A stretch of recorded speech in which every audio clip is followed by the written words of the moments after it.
علیکم ورحمۃ اللہ وبرکاتہ۔ نحمدہ ونصلی علی رسولہ الکریم، اما بعد۔ کیا اسلام صرف داڑھی اور لباس سے ہے؟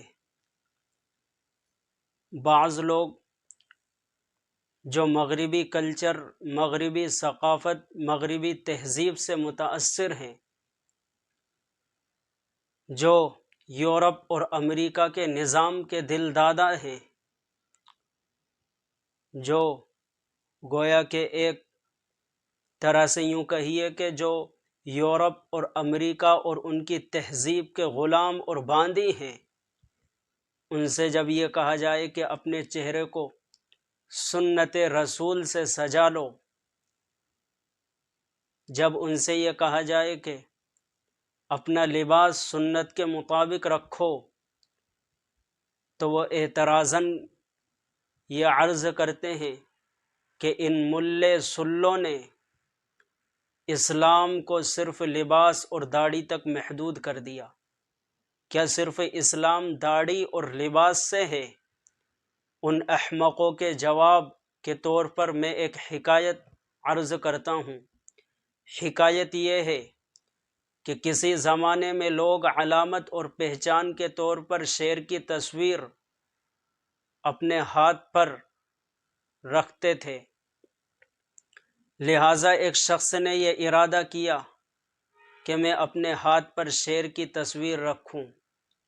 یہ سوچ کر وہ مصور کے پاس گیا، تصویر بنانے والے کے پاس گیا اور اس سے جا کر عرض کیا کہ میرے ہاتھ پر شیر کی تصویر بنا دیں۔ لہٰذا مصور نے سوئی گرم کر کے اس کے ہاتھ پر رکھی تو وہ شخص چیخ پڑا اور کہا کہ یہ کیا کر رہے ہو؟ تو تصویر بنانے والے نے کہا کہ میں شیر کی دم بنا رہا ہوں۔ تو اس شخص نے کہا بغیر دم کے بھی تو شیر بن سکتا ہے۔ تصویر بنانے والے نے سوئی ہٹا لی، اس کو دوبارہ گرم کیا اور اس کے کان پر رکھا۔ وہ شخص چیخ پڑا اور کہا یہ کیا کر رہے ہو؟ تو اس تصویر بنانے والے نے جواب دیا میں شیر کے کان بنا رہا ہوں۔ لہٰذا تیسری مرتبہ اس تصویر بنانے والے نے سوئی گرم کی اور اس کی ناک پر رکھی۔ وہ شخص چیخ پڑا اور کہا کیا کر رہے ہو؟ تو اس نے کہا کہ میں شیر کی ناک بنا رہا ہوں۔ تو وہ شخص کہنے لگا بغیر ناک کے بھی تو شیر بن سکتا ہے۔ اس شخص نے غصے میں آ کر سوئی پھینک دی اور کہا احمق، نادان، جاہل انسان، ان کے بغیر تو اللہ تعالیٰ نے بھی نہیں بنایا، میں کہاں سے بنا دوں؟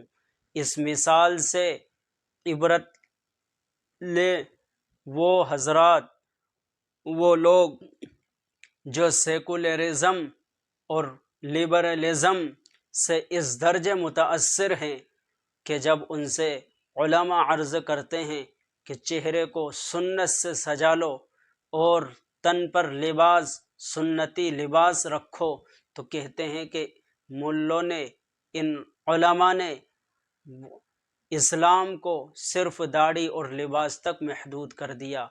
غور کریے اور سوچئے کہ اگر ہم ایک کے بعد دوسری سنت کو یوں ہی چھوڑتے چلے گئے تو اسلام کی وہی شکل لوگوں کے سامنے ہوگی جس طرح بغیر دم، بغیر ناک، بغیر کان کے شیر کی ہوتی ہے۔ ظاہر ہے کہ یہی مثال اور یہی اسلام لوگوں کے سامنے پیش ہوگا کہ جس کا وجود اور عدم وجود، ہونا اور نہ ہونا دونوں برابر ہے۔ اس لیے کسی بھی سنت کو ہلکا سمجھنا، کسی بھی اسلام کے عمل کو کمتر سمجھنا، ظاہر بات ہے کہ یہ سخت محرومی کی بات ہے۔